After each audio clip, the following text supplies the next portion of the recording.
My daughter's too young to be married, and I want the marriage annulled. When we got married, I was 16 and Ryan was 18. Honey? Yeah. It's not taking my password. And there wasn't anybody else in the world out there for me. I would like to see Corinne and Ryan finish school and be regular teenagers. I have not finished high school, but I am going to take my GED classes. I don't like Ryan at all. Ryan has a lot of growing up to do because he's very selfish, very self-centered, controlling. I'm not her father and I'm not her parent. I'm her husband. I'm her equal. Corinna is my stepdaughter. Ryan is very immature. He doesn't have a job. He has no motivation to get a job. That's a bum. That's a parasite.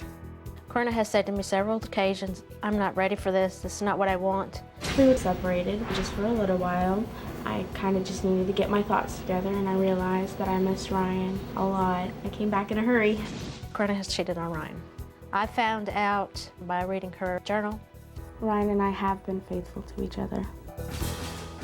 When we were dating, I was living with my stepmother and my father. I was having problems with my stepmother. Corinna's stepmother demanded that Corinna and Ryan got married. That is not true. I was not forced to get married. My dad asked me if I wanted to marry Ryan because they knew he would take care of me. There was no proposal to get married. Her parents asked me and they asked her, and that was it. Ryan and I had a simple wedding. It was the greatest day of my life. Everybody that meant something to me was there. I was not notified of the wedding until after they were married. I felt very left out. It hurts a lot. The marriage between Corinna and Ryan should be annulled. It was done under false pretenses. Corinna's father signed an abandonment paper saying that I had abandoned her and her brother. Signing the abandonment papers allowed Corinna and Ryan to get married with only one parent's signature. If it looked like I was not in Corinna's life, they wouldn't have to ask my permission to get married. My mother abandoned me. She drove me to South Carolina and dropped me off at my best friend's house and left. I was only 15. It turned my life upside down. I didn't know what to do. I did not abandon Corinna. I sent Corinna to live with her father. That was the best thing to do. I grew up with her telling me that a mother was supposed to be there for her children.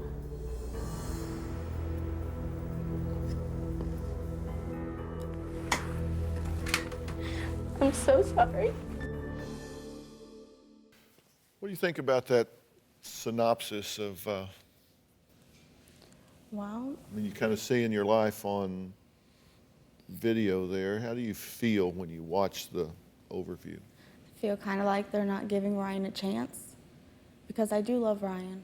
And Ryan is trying to get his GED, going to college. He's tried to get accepted into a couple places and gotten a few letters in the mail. And as it goes forth with the abandonment thing, she did drop me off at my friend's house in South Carolina and left. And that's the last time I saw her for a whole year. Corinna has this history of lying. Corinna accused her biological father of abusing her and hitting her. Come to find out, all he had ever done was raise his voice to her, and she didn't like his rules. She admitted to maybe blowing it out of proportion. Well, that was Leslie, who says her 16-year-old daughter, Corinna, has a history of lying. So she finds it hard to believe that she was really molested by her stepfather, Chris. And, you know, Chris asked to sit in the audience because he is so angry with Corinna, he didn't even want to be up here with her. I want to give you the opportunity to respond to the allegations. You say absolutely, unequivocally untrue, correct? I've never touched Corinna. Corinna was grounded because that's what she chose. I laid down some very strict rules with her because she'd been in trouble. She was arrested at 14 years old. She'd gotten in trouble with her best friend several times. She lied on her biological father in South Carolina. She came back to stay with us. And when she was back, she asked to go to her best friend's 16th birthday party. Leslie and I discussed that. And I didn't trust her to make proper decisions. So I said, well, these are the rules. I laid down that she called me twice a day, between the hours of 10 and 12 and 6 and 8. I said that she couldn't go anywhere without some kind of adult supervision because she couldn't be trusted at that. She violated every single rule that there was. And the consequences were laid out ahead of that. If you chose to do this, you chose the consequences, and she chose that. The consequence was she was not going to get her driver's license until she was 18 because I can't trust her. Okay, but I hear all of that, but I don't want to obscure what you said at the very beginning. The very beginning was you're saying you have never touched this child in any way whatsoever. I've never touched that child inappropriately whatsoever. That's correct. Never. Are you telling the truth? I am. If she doesn't want to believe me, then there's nothing I can do about it. So you are telling the truth. What happened? What did he do? He sexually molested me. All right. And you didn't tell anyone for a year because you didn't think it would be believed, or you thought it would be believed and would create trouble? Well, before I left the room after it had happened, he told me nobody would ever believe me. I didn't say anything for a year because, for once, I wanted her to be happy. But that obviously was the wrong thing. Did you lie about your biological father physically abusing you? No. I did not say that he had physically abused me. What I had told her was that he got in my face, screamed at me, uplifted the countertop in the kitchen, and threw the couch across the room because he was upset with me. I never said he hit me. You also told me that he was abusing you and I needed to come save you. So your grandmother and I came to your rescue. Did you believe the molestation allegation when you heard it? That the very first instinct was, like I said earlier, what did I do? And then when I started putting all her lies together and the way she had been acting around Chris over that year before she had told me, and the incident that had happened right before she told me with her getting in trouble, then it was like, none of this makes sense, none of it adds up. So you didn't believe it? No, I didn't believe it. What happens if this is annulled? Then what? What happens? First off, I feel a little justice for being left out. I didn't abandon her. I find a marriage between my daughter and whoever she chooses a very important day. And second of all, if it's annulled, they can get on the right track, go back to school, finish living out their lives as teenagers, and then becoming grown-ups. Well, is she going to, if this was annulled, and I'm not saying that you're agreeing to that or even think that that's her right to ask for, I understand your position on that. But if this was annulled, what would your vision be? She would come back and live with you and Chris?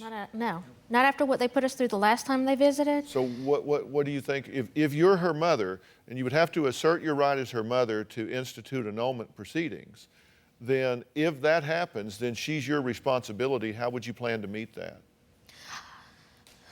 I know that she would be welcome to live with my mother, and I would do everything I could to support her to finish school and continue maturing. If they wanted to be married after they finished school and got a little maturement behind their belt, fine, I would support that. But since she has been married, she's tried to leave him 4 times. One of the times she came and stayed with me.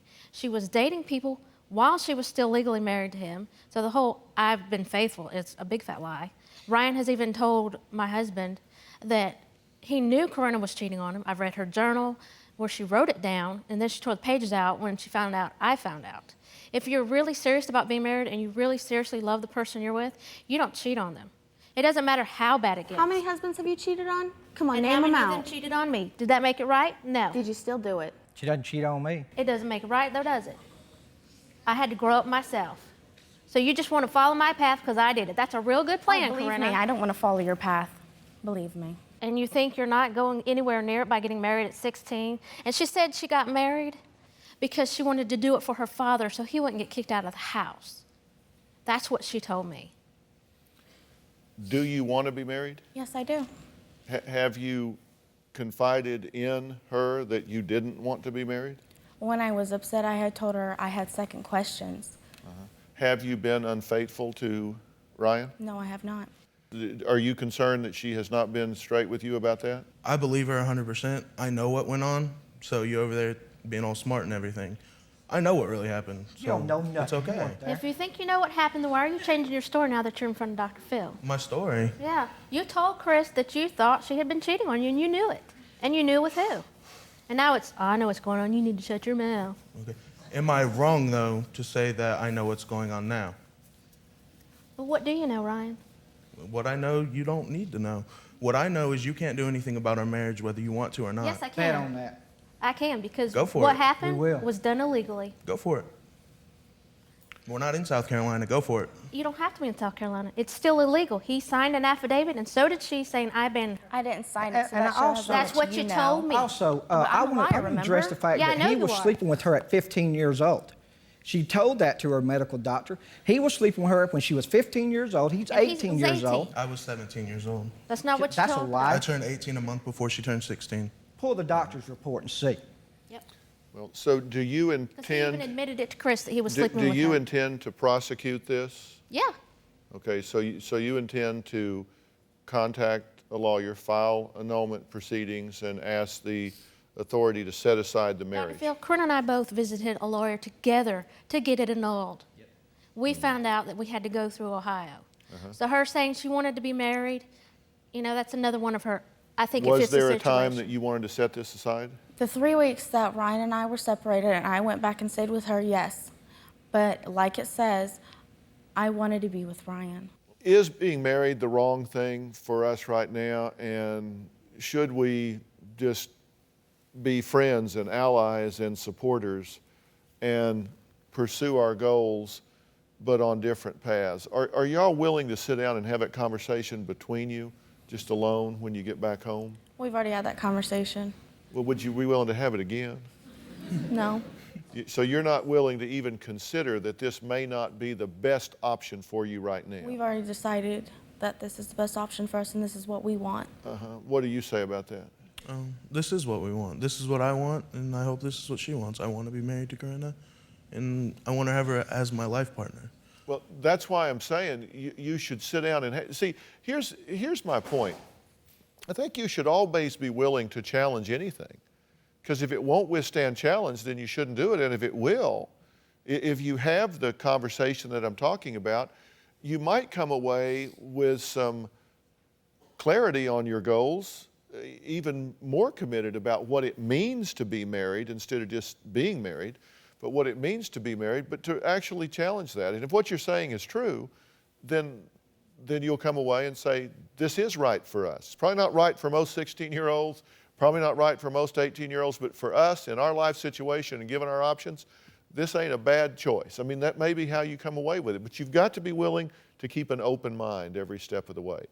You are going to proceed with annulment, right? Yes. You're going to try to get that done. You guys are going to resist that. Okay. You know, I think I just want to talk just to you for a minute, and everybody else can listen, but I want to just give you some food for thought, okay? Growing up is tough, no question about it. Growing up in a blended family is really tough. I mean, the challenges, and here, you know, you've had a biological father, an adoptive father in the mix, the stepfather in the mix, a mother that you have not gotten along with. I'm not saying that you've been an angel through all of this at all. You've been placed somewhere because that was the most stable position at the time. You call it abandoned, she calls it placed. I frankly am surprised that you've made it as far as you have, as well as you have.